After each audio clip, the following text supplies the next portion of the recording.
السلام علیکم ورحمۃ اللہ وبرکاتہ۔ ویلکم ٹو تعلیم ود امامہ۔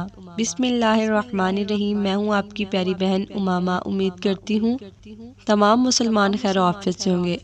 اسلام کا سب سے بنیادی پیغام، انسان کی سب سے پہلی ضرورت، دلوں کو سکون دینے والا سب سے بہترین کلمہ، وہ ہے کلمہ توحید۔ آج کی اس ویڈیو میں ہم بات کریں گے چوتھے کلمے کی، جسے کلمہ توحید کہا جاتا ہے۔ یہ کلمہ نہ صرف اللہ تعالیٰ کی وحدانیت کا اعلان ہے بلکہ اس کی بادشاہت، اس کی کبریائی اور اس کی لازوال طاقت کا اعتراف بھی ہے۔ چوتھا کلمہ لا الہ الا اللہ وحدہ لا شریک لہ لہ الملک ولہ الحمد یحیی و یمیت بیدہ الخیر وہو علی کل شیء قدیر۔ یہ الفاظ صرف زبان پر نہیں بلکہ دل کی گہرائیوں سے نکلی ہوئی گواہی ہے۔ یہ کلمہ ہمیں بتاتا ہے کہ ہماری زندگی کا مالک بھی اللہ تعالیٰ ہے اور ہماری موت کے مالک بھی اللہ تعالیٰ ہے۔ اللہ ہی ہمیں رزق دینے والا ہے اور اللہ ہی ہمیں ہر خیر اور بھلائی اس کے ہاتھ میں ہے۔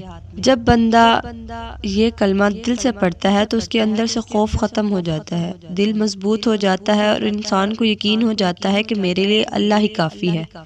نبی کریم نے فرمایا، افضل الذکر لا الہ الا اللہ، سب سے بہترین ذکر لا الہ الا اللہ ہے۔ یہ کلمہ صرف پڑھنے کا نام نہیں، یہ زندگی گزارنے کا نام ہے کہ ہم اپنے ہر کام میں اللہ کو پہچانیں، اسی پر بھروسہ کریں اور اس کی تعریف کریں۔ اگر آپ چاہتے ہیں کہ آپ کا ایمان مضبوط ہو جائے، دل پرسکون ہو جائے اور زندگی میں برکت آئے تو روزانہ چند لمحے نکال کر اس کلمے کو سمجھ کر پڑھیں۔ اگر یہ ویڈیو آپ کو اچھی لگی تو لائک ضرور کریں، شیئر کریں، صدقہ جاریہ بنیں اور چینل کو سبسکرائب کریں۔ ہمارے ساتھ اسلامی علم کے سفر میں شامل ہو جائیں۔ اللہ آپ کا حامی و ناصر ہو، آمین۔